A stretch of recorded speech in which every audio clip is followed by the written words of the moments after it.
CEO కావాలని plan చేసిన జోష్నకి చివరి నిమిషంలో దీపని తీసుకొచ్చి ఊహించని షాక్ ఇచ్చిన దశరథ. మరి నెల్లూరు వెళ్ళిపోతున్న దశరథ అసలు దీపని ఎలా తీసుకొచ్చాడు, అసలు దశరథ వెనక్కి ఎందుకు వచ్చాడు, అసలు ఏం జరిగింది తెలుసుకోవాలనుకుంటే వీడియోనైతే చివరి వరకు మిస్ కాకుండా చూసేయండి. జోష్న నిజస్వరూపం బయటపడాలని కోరుకునే వాళ్ళు వెంటనే మా వీడియోనైతే లైక్ చేసేయండి. ఇక్కడ చూస్తే దీప అయితే కార్తీక్తో అంటూ ఉంటుంది, ఇదేదో పెద్ద కథలాగే ఉంది బావా అని చెప్పేసి అంటూ ఉంటుంది. ఇక జోష్న అయితే నువ్వేదో పెద్ద ప్లానే చేసినట్టున్నావు కాబట్టి చాలా జాగ్రత్తగా ఈ ప్లాన్ ముందుకు తీసుకుని వెళ్ళు అని చెప్పేసి పారిజాత మండం జోష్న. ఇప్పుడు నేను అనుకున్న ప్లాను ఎట్టి పరిస్థితుల్లోనే ఫెయిల్ అవ్వదు, రేపు నేనే సీఈఓని అని చెప్పేసి అంటూ ఆలోచిస్తూ తెగ ఇక సంబరపడిపోతూ ఉంటుంది. ఇక ఈలోగానే ఇక్కడ కార్తీక్ దీప మాట్లాడుకుంటూ ఉండగానే కాంచన అయితే ఇప్పుడు వదిన ఎంత బాధపడుతూ ఉందో, పుట్టింటి వాళ్ళు లేరు, చనిపోయారు అనే భావనతో బ్రతుకుతుంది. తనని చంపేసుకుని బ్రతికున్న తనకి పిండం పెట్టిన ఆ కన్నవాళ్లను తలుచుకోవడం మానేసి ప్రశాంతంగా బ్రతుకుతున్న వదిన జీవితంలోకి మరొకసారి వాళ్ళ శ్రీ ఎందుకొచ్చారు, ఇప్పుడు మళ్ళీ వాళ్ళు ఇక్కడికి రావడానికి కారణమేంటి అని చెప్పేసి కాంచన ఆలోచించుకుంటూ ఉంటుంది. ఇలా ఆలోచించుకుంటూ ఉండగానే ఇక్కడ కార్తీక్ని దీప అడుగుతూ ఉంటుంది కదా, ఇదేదో పెద్ద గొడవే అని చెప్పేసి. అవును, నాకు కూడా అర్థమవుతుంది, కానీ అసలు ఎవరిని అడగాలి, ఎవరిని అడిగితే ఈ నిజాలు తెలుస్తాయో అర్థం కావడం లేదు. ఈ కుటుంబానికి ఆ కుటుంబానికి అంత పెద్ద అఘాతం ఏముంది అంటే ఎవరూ చెప్పడం లేదు. పైగా ఆ నిజం తెలుసుకునే ప్రయత్నం కూడా చెయ్యొద్దనేసి ఒట్టు కూడా వేయించేసుకుంది అమ్మ అయితే. ఇప్పుడు మరి ఇక ఈ నిజం ఎవరి ద్వారాగా తెలుస్తుంది? సరేలే, కంగారు పడవలసిన అవసరం ఏమీ లేదు. ఇంతకాలం లేరు అని అసలు వాళ్ళు ఊసు, అలాగే వాళ్ళు ఉన్నారనే ఒక ఆలోచన కూడా ఎవ్వరి మనసుల్లోని రాలేదు. అసలు పొరపాటును కూడా నిజం బయటపడలేదు. అలాంటిది ఒక వ్యక్తి వచ్చారు అంటే ఖచ్చితంగా ఆ కుటుంబం అంతా ఏదో ఒకరోజు అత్త కోసం వస్తారని, వాళ్ళ మధ్య ఉన్న గొడవేంటో తప్పకుండా బయటపడుతుందని అనిపిస్తుంది. ఆ రోజు అన్ని నిజాలు మనకి తెలుస్తాయి. ఇప్పుడు ఆ విషయం గురించి ఎక్కువగా ఆలోచించి డిస్కస్ చేసుకుంటూ తాత ముందు కనుక బయటపడితే మనం ఆ ఇంటికి దూరం అయిపోయే పరిస్థితి ఏర్పడుతుంది. అసలే జోష్న మనం ఎప్పుడు దొరుకుతామా అని చెప్పి ఆలోచిస్తుంది. జోష్నకి ఎలాంటి అవకాశం ఇవ్వకూడదు. ఎట్టి పరిస్థితిలోని కూడా జోష్న ముందు మనం బయటపడకూడదు. నిజం త్వరలో దానంతట అదే బయటకు వస్తుంది. అంతవరకు వెయిట్ చేద్దామని చెప్పేసి కార్తీక్ అయితే చెప్తూ ఉంటాడు. సరే బావా, ఈ విషయం పక్కన పెట్టు, కానీ రేపు జరగబోయే బోర్డ్ మీటింగ్ విషయంలో ఏం జరగబోతుంది? నువ్వెందుకు కంగారు పడతావు దీపా? అదంతా నేను చూసుకుంటాను కదా. నీ వెనకాల నా వెనకాల ఇంకేదో జరగబోతుందని నా మనసుకు అనిపిస్తుంది. అన్నీ నాకు తెలుసు. ఏం జరుగుతుందో, ఏం జరగబోతుందో ఇదంతా నాకు తెలుసు. ఈ విషయంలో నువ్వు కంగారు పడవలసిన పని లేదు. జోష్న అనుకున్నది మాత్రం అక్కడ జరగదు అని చెప్పేసి కార్తీక్ అంటూ ఉంటాడు. అంటే ఖచ్చితంగా నువ్వేదో ప్లాన్ చేసుకున్నావు కదా అని చెప్పేసి అంటూ ఉండగానే సరే అని చెప్పేసి ఇంక దీని గురించి ఆలోచించుకని చెప్పేసి కార్తీక్ అయితే చెప్తూ ఉంటాడు. దీపకైతే ఈలోగానే దాసు ఫోన్ చేస్తాడు. దాసు ఫోన్ చేసి, నీకు గుడ్ న్యూస్ కార్తీక్. ఏంటి మావయ్య, ఏంటి అంత పెద్ద గుడ్ న్యూస్? ఎందుకంత సంతోషంగా ఉన్నావు? నా కూతురు జోష్న మారిపోయిందిరా. నా కూతురు ఆస్తిని అంతస్తుని అన్నిటినీ వదిలేసి నీ దగ్గరకు వస్తానని చెప్పింది. ఏంటి మావయ్య నువ్వు మాట్లాడేది? ఇదంతా ఎప్పుడు జరిగింది? ఇదంతా ఇదంతా ఈరోజే జరిగిందిరా. నన్ను జోష్న ఇంటికి రమ్మని పిలిచింది. ఎందుకు రమ్మందా అని చెప్పేసి నేను కూడా వచ్చాను. వెనుక మాట్లాడుకుందామని చెప్పి నన్ను వెనక్కి తీసుకుని వెళ్ళింది. అక్కడే నా కూతురు చెప్పింది, నేను మారిపోయాను నాన్న, నేను ఇక నువ్వు చెప్పినట్టే వింటాను, నీ దగ్గరికే వచ్చేస్తాను అని నా చేతులు పట్టుకుని మరీ చెప్పి బాధపడిందిరా. నువ్వు నువ్వు నిజంగా చాలా గ్రేటు, నా కూతుర్ని మార్చేశావు అని చెప్పి అంటూ ఉండగానే మరోసారి చెప్పు మావయ్య, ఏం జరిగింది? అక్కడ ఇంకెవరైనా ఉన్నారా? ఏమోరా, నేనైతే అంతగా గమనించలేదు కార్తీక్. కానీ నా కూతురు మారిందన్న సంతోషంలో నేను అక్కడి నుంచి వెళ్ళిపోయాను. సరే, ఇదంతా నిజమని నువ్వు నమ్మొద్దు. ఇదంతా చాలా పెద్ద ప్లాన్ ప్రకారం జరిగింది. నాకు తెలిసి ఖచ్చితంగా నువ్వు మాట్లాడిన మాటలు మీ అమ్మ పారు వినేసింది. కావాలనే జోష్న నిజాలన్నీ తెలుసుకున్న తర్వాతే ఇక పారు కళ్ళు తెరిపించడం కోసమే ఇలా చేసింది. అదైతే ఫుల్ క్లారిటీ ఇప్పుడు నాకొచ్చింది.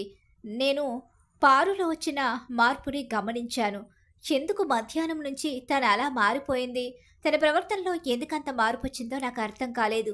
ఇప్పుడు నువ్వు చెప్పిన తర్వాత నాకొక క్లారిటీ వచ్చేసింది. నువ్వేమీ కంగారు పడకు. నీ కూతురు అంత త్వరగా మారదు. జోష్నకి ఇంకా ఇంకా బుద్ధి చెప్పవలసిన టైం ముందు ముందుంది. ఈ విషయంలో నువ్వు టెన్షన్ పడకు మామ అని చెప్పేసి అంటూ ఉంటాడు. కార్తీక్ అయితే సరేరా, నా కూతురు మారిందని సంబరపడ్డాను. లేదు, తను నటించింది. ఇదంతా కూడా ఇక పారు చూసేటట్టే నిన్ను నటించి నువ్వు తనని నీ కూతురని నీ నోటి వెంటే మాట్లాడేలా చేసి ఇదంతా చేసి ఇప్పుడు పారు ముందు నిజం బయట పెట్టడానికి చాలా పెద్ద పగడ్బందీ ప్లాన్ చేసి మనల్ని అడ్డంగా ఇరికించిందని నాకు అర్థమైపోయింది. సరేరా, అయితే నేను చాలా సంతోషపడ్డాను తను మారిపోయిందని. నువ్వు అమాయకుడు మావయ్య. నీ అంత అమాయకురాలు నీ కూతురు కాదు. అంత తొందరగా మారిపోతుందని నువ్వస్సలు ఎక్స్పెక్ట్ చేయొద్దు అని చెప్పేసి ఫోన్ పెట్టేస్తాడు. ఏంటి బావా, నీ అనుమానమే నిజం దీపా. ఖచ్చితంగా పారు నిజం తెలుసుకుంది. అంతేకాదు, నువ్వు ఆ ఇంటి వారసురాలు అన్న నిజం కూడా పారుకి తెలిసిపోయిందని నాకు అనిపిస్తుంది. ఇప్పుడు నువ్వు అనుమానించినట్టే మావయ్య నెల్లూరు వెళ్ళడానికి ఖచ్చితంగా కారణం జోష్నే. ఎప్పుడు నా ప్లాన్ మారిపోబోతుంది. ఇక నేనేం చేస్తానో నువ్వే చూడు అని చెప్పేసి అంటూ ఉంటాడు కార్తీక్. ఏం చేసినా కంపెనీకి ఎలాంటి నష్టం కలగకూడదు. నాన్న ప్రాణాలకి, అమ్మ ప్రాణాలకి ఎలాంటి హాని కలగకూడదు. అందుకని చాలా జాగ్రత్తగా ఆలోచించు బావా అని చెప్పేసి అంటూ ఉంటుంది దీప. సరే, నువ్వేం కంగారు పడుకు, ప్రశాంతంగా పడుకో. నేను మావయ్యకు ఒక ఫోన్ చేసి వస్తాను అని చెప్పేసి కార్తీక్ దశరథకి ఫోన్ చేస్తాడు. దశరథతో మాట్లాడతాడు. ఆ తర్వాత ఫోన్ పెట్టేస్తాడు. ఆ విషయాలన్నీ ప్రస్తుతానికైతే బయటికి రావు. తనతో మాట్లాడి ఫోన్ పెట్టేసిన తర్వాత కార్తీక్ సైలెంట్గా వచ్చి పడుకుంటాడు. ఏం మాట్లాడావు బావా? ఎవరికి ఫోన్ చేసావు? అవును, నాన్నతో మాట్లాడతానన్నావు కదా. ఏంటి మరదలా, ఇంకా నువ్వు పడుకోలేదా? నిన్ను పడుకోమని చెప్పాను కదా. ఇదంతా ఆలోచించొద్దని చెప్పాను. నీకు మాటిస్తున్నాను, మన బిడ్డ భూమి మీదకి వచ్చే లోపులోనే మన ఇంటి సమస్యలన్నీ కూడా తీరిపోతాయి. ఖచ్చితంగా నువ్వే ఆ ఇంటి వారసురాలని ఆ ఇంట్లో వాళ్ళందరూ కూడా తెలుసుకుంటారు. ఖచ్చితంగా జోష్న పెళ్లి చేసుకుని వెళ్ళిపోబోతుంది. త్వరలో అది జరుగుతుంది. తనకి పెళ్లి చేసుకోవడం తప్ప మరో ఆప్షన్ కూడా ఉండకుండా నేనే చేస్తాను అని చెప్పేసి కార్తీక్ అంటూ ఉంటాడు. ఇలా కార్తీక్ ప్లాన్ కార్తీక్ చేసుకుంటూ ఉంటాడు. తెల్లవారితే బోర్డు మెంబర్స్ మనసు మార్చేసి సీఈఓ అయిపోయే ఉద్దేశంలో ఆల్రెడీ బోర్డు మెంబర్స్ని రెచ్చగొట్టిన జోష్న సంబరపడుతూ ఇక తను ఇంతగా ప్లాన్ చేసిందని, పారిజాతం మారిపోయి పూర్తిగా జోష్న వైపు తిరిగిపోయింది అన్న విషయం కూడా అక్కడ కార్తీక్కి తెలీదు అని భ్రమపడుతూ ఉంటుంది. జోష్న అయితే తెల్లవారుతుంది. తెల్లవారిన తర్వాత శివనారాయణ కార్తీక్కి కాల్ చేస్తాడు. కార్తీక్, డైరెక్ట్గా ఇక నువ్వు జోష్న రెస్టారెంట్కి అయితే వచ్చేస్తే బోర్డు మెంబర్స్తో మీటింగ్ ఉంది కదా. ఈరోజు సీఈఓ ఎవరో అనౌన్స్ చేయాలి. ఇదంతా చాలా పెద్ద తలనొప్పిగా కనిపిస్తుందిరా. ఏం చేయాలో నాకైతే ఏం అర్థం కావడం లేదు. ఇప్పుడు ఎవరు సీఈఓగా ఉండబోతున్నారో, అసలు మన కుటుంబ సభ్యులే సీఈఓగా ఉండాలి అంటే ఏం చేయాలి? సరే తాత, మనం వెళదాం పద. బోర్డు మెంబర్స్ ఏం మాట్లాడతారో, మనమేం మాట్లాడాలో, అక్కడ ఏం జరుగుతుందో అక్కడికి వెళ్ళిన తర్వాత చూసుకుందాం. ముందు మనకంటూ ఒక క్లారిటీ ఉండాలి కదరా. సీఈఓని ఎవరు చేయాలన్నది, ఎవరిని సీఈఓగా కూర్చోబెట్టాలన్నది కూడా మనం ఆలోచించుకోవాలి కదా. ఇంట్లో వాళ్ళు అలాగే మన కుటుంబ సభ్యులే సీఈఓగా ఉండాలని చెప్పేసి బోర్డు మెంబర్స్ కూడా చెప్తున్నారు. చూద్దాంలే తాత, అక్కడికి వెళ్ళిన తర్వాత సిచ్యువేషన్స్ ఎలా మారుతాయో ఇదంతా కూడా మనం అక్కడికి వెళ్ళిన తర్వాత ఆలోచించుకుందాం. సీఈఓ పదవి గురించి కాస్త గడువు ఇమ్మని అడుగుదాంలే. వాళ్ళు ఒప్పుకుంటారు. ఎందుకంటే సడన్గా సీఈఓని అనౌన్స్ చేయాలి. పైగా కుటుంబ సభ్యులే సీఈఓ కావాలి అంటే కాస్త టైం కావాలి కదా. ఎవరు సీఈఓ కావాలన్నది డిసైడ్ కావాలి కదా అని చెప్పేసి కార్తీక్ అంటూ ఉంటాడు. సరే, నువ్వేదో ఆలోచనలో ఉన్నట్టున్నావు కదా. సరే అయితే నువ్వు వచ్చేస్తే ఇక నేను కూడా ఆఫీస్కి అయితే వచ్చేస్తాను, వెళదాం పద అనేసి కార్తీక్కి ఫోన్ చేసి శివనారాయణ కూడా రెడీ అవుతాడు. తాత అని చెప్పి అంటూ ఉండగానే, నువ్వెక్కడికి జోష్న? అదేంటి ఇంత ఇంపార్టెంట్ మీటింగ్ అక్కడ జరుగుతూ ఉండగా నేను లేకపోతే ఎలా? అవునులే నేను కనీసం బోర్డ్ మెంబర్‌ని కూడా కాదు కదా! అందుకు నన్ను వద్దని చెప్తున్నావా తాత? ఈ కుటుంబంలో నేను సభ్యురాలినే కదా! నేను ఇక్కడ ఈ ఆస్తికి ఏకైక వారసురాలిని. నేను ఖచ్చితంగా ఉండాలి. సరేలే రా!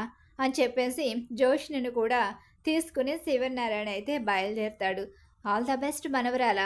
నువ్వేదో పెద్ద ప్లాన్‌లో ఉన్నావని నాకు అర్థమైంది కదా! వెళ్ళు అని చెప్పేసి జోష్‌ననైతే పంపిస్తుంది.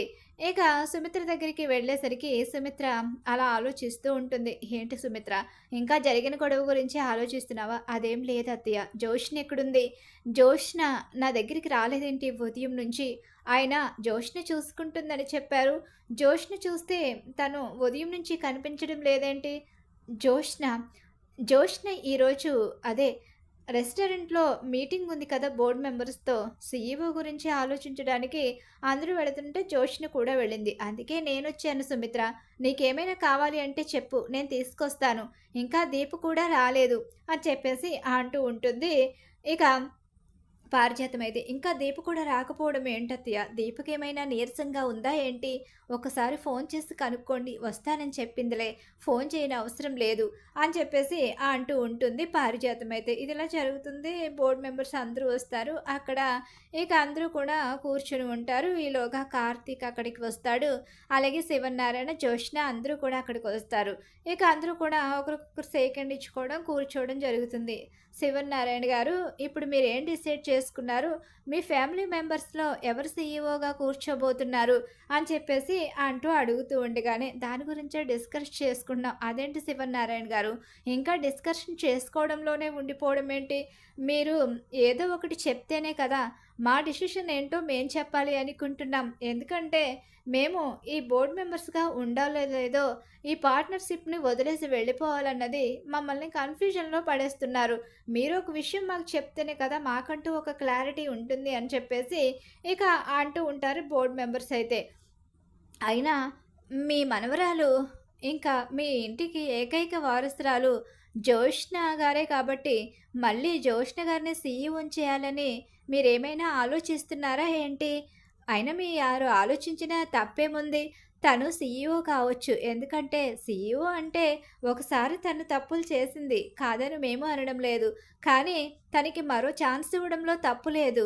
తను మీ వారసురాలు కాబట్టి మీరు మరో ఛాన్స్ ఇవ్వాలని ఆలోచిస్తున్నారేమో అని మా మనసుకి అనిపిస్తుంది అని చెప్పేసి అంటూ ఇక వాళ్ళతో ఆల్రెడీ జోష్న చెప్పిన మాటలు వాళ్ళు అక్కడ అప్పజెప్తారు. జోష్న ముందే బోర్డ్ మెంబర్స్‌ని కలవడం, నన్నే సీఈఓని చేయమని చెప్పడం, బోర్డ్ మెంబర్స్‌తో చేతులు కలిపి ఇక ముందు రాబోయే లాభాల్ని మనందరం కూడా పంచుకుంటానంటూ కాస్త అమౌంట్ ఎక్కువే ఇస్తానంటూ వాళ్ళని బోర్డ్ మెంబర్స్‌ని ఆల్రెడీ కొనేయడం కూడా జరుగుతుంది జోష్న. అలా వాళ్ళకి ఆశ చూపించి వాళ్ళని కొనేయడంతో మరోసారి తప్పు చేసిన జోష్ననే సీఈఓగా నిలబెట్టమని చెప్పేసి బోర్డ్ మెంబర్స్ అయితే అడుగుతారు. అలా అడిగేసరికి ఈలోగా ఏంట్రా కార్తీక్ జోష్‌ననే సీఈఓగా చేయమని వీళ్ళందరూ అడుగుతున్నారు. ఏంటండి? అసలు ఇక్కడ ఏమాత్రం సంబంధం లేని కార్తీక్ గారిని ఎలా అడుగుతున్నారు? కార్తీక్ గారు సీఈఓగా ఉంటాను అంటే మాకెలాంటి అభ్యంతరము లేదు. కానీ ఆయన సీఈఓగా ఉండడానికి అంగీకరించడం లేదు. అలాంటప్పుడు మీ కుటుంబంలో ఇంక సీఈఓగా ఉండే హక్కు, అధికారం మీకు ఏకైక వారసురాలు జోష్న గారికి తప్ప ఇంకెవరికుంది? అని చెప్పేసి అంటూ ఉండగానే, సరే అయితే మీరు తీసుకున్న నిర్ణయం కూడా బాగానే ఉంది. ఏం జోష్న?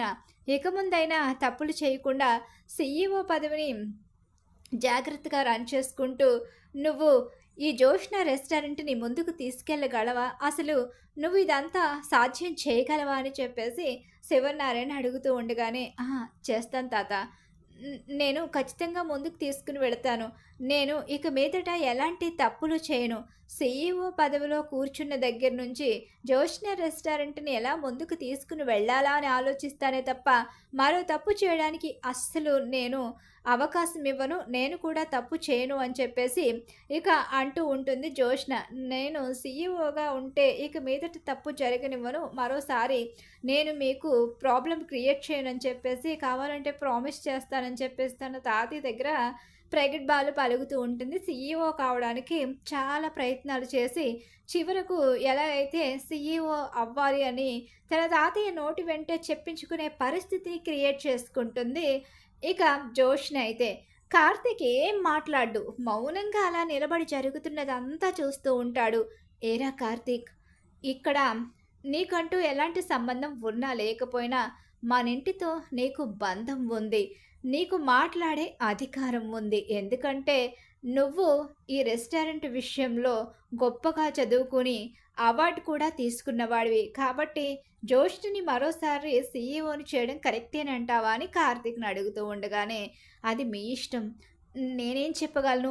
మీరు ఏ నిర్ణయం తీసుకుంటే ఆ నిర్ణయానికి తల వంచడం తప్ప అంతకు మించి నా ఆలోచనతో పనేముంది అని చెప్పేసి కార్తీక్ అంటూ ఉంటాడు. సరే అయితే మీ అందరూ కోరుకున్నట్టుగానే జోష్నని సీఈఓని చేయబోతున్నానని చెప్పేసి శివనారాయణ ప్రకటిస్తాడు. జోష్న మొహంలో చిరునవ్వు కనిపిస్తుంది. హ్యాపీగా ఫీల్ అవుతూ ఉంటుంది. నో అంటూ అక్కడికి వచ్చేస్తాడు దశరథ. దశరథ రావడంతో ఇక అందరూ షాక్ అయిపోతారు. దశరథతో పాటు అక్కడ వెనక మరో లేడీ కూడా నిలబడుతుంది. ఇక ఈలోగానే ఏంటి దశరథ ఆగండి అంటూ దశరథ్ అక్కడికి రావడంతో షాక్ అయిపోవడమే కాకుండా శివనారాయణ అయితే మాత్రం అడుగుతూ ఉంటాడు. నెల్లూరు బ్రాంచ్‌కి వెళ్ళావు కదా! వెంటనే వచ్చేసావేంటి? ఏమైంది? అని చెప్పేసి అడుగుతూ ఉండగా, నాన్న కాసేపు నెల్లూరు బ్రాంచ్ విషయం పక్కన పెడితే ఇక్కడ ఏం జరుగుతుందని అడుగుతూ ఉంటాడు దశరథ్ అయితే. ఇక్కడ ఏం జరుగుతుంది? మన జోష్న సీఈఓ కావడం వీళ్ళందరికీ ఇష్టమని చెప్పి బోర్డ్ మెంబర్స్ చెప్పారు. అవును, జోష్న సీఈఓ కావడంలో తప్పు లేదు. నేను ఓకే చెప్తాను. కానీ బోర్డ్ మెంబర్స్ ఏమడిగారు? మన కుటుంబ సభ్యులు అదే మన ఫ్యామిలీ మెంబర్స్ మాత్రమే ఇక్కడ సీఈఓగా కూర్చోవాలని బోర్డ్ మెంబర్స్ అడిగారు. అవును, కరెక్టే కదా! ఇప్పుడు జోష్న మన ఫ్యామిలీ మెంబర్.